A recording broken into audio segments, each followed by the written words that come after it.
নমস্কার বন্ধুরা, ঘরোয়া স্বাদে বেঙ্গলি রান্না চ্যানেলে আপনাদের স্বাগত জানাই।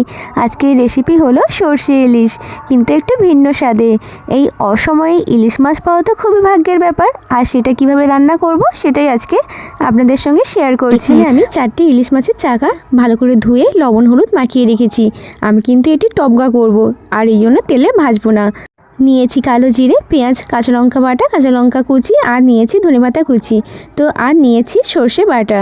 তো প্রথমে আমি গ্যাসে কড়াই বসিয়ে দিয়েছি। একটু কড়াই গরম হতে না হতেই আমি দিয়ে দিচ্ছি সর্ষের তেল। এটি কিন্তু সর্ষের তেলেই করলে ভালো টেস্ট হয়।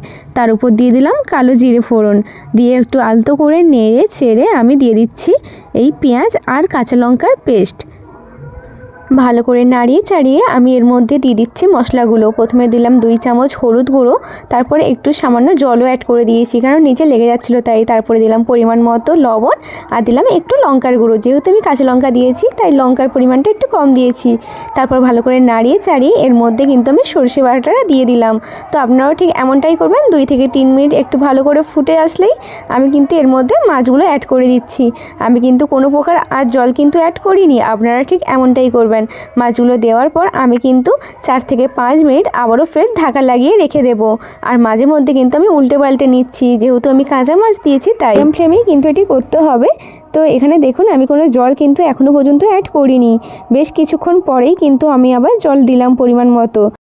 আরও আমি কিন্তু 3 থেকে 4 মিনিট ভালো করে ঢাকা দিয়ে ফুটিয়ে নিয়েছি। তারপর ওপর থেকে ধনেপাতাগুলোও ছড়িয়ে দিয়েছি, আর চেরা কাঁচা লঙ্কাও দিয়ে দিয়েছি। আপনারাও ঠিক এমনটাই করবেন, এর স্বাদ কিন্তু দ্বিগুণ হয়ে যাবে। আমার কিন্তু রেডি হয়ে গেছে সর্ষে ইলিশ, কিন্তু একটু ভিন্ন স্বাদে। কেমন লাগলো রেসিপিটি অবশ্যই কিন্তু কমেন্ট করতে ভুলবেন না, আর ভালো লাগলে অবশ্যই কিন্তু লাইক এবং সাবস্ক্রাইব করতেও ভুলবেন না। দেখা হবে নতুন একটি রেসিপি নিয়ে। ধন্যবাদ।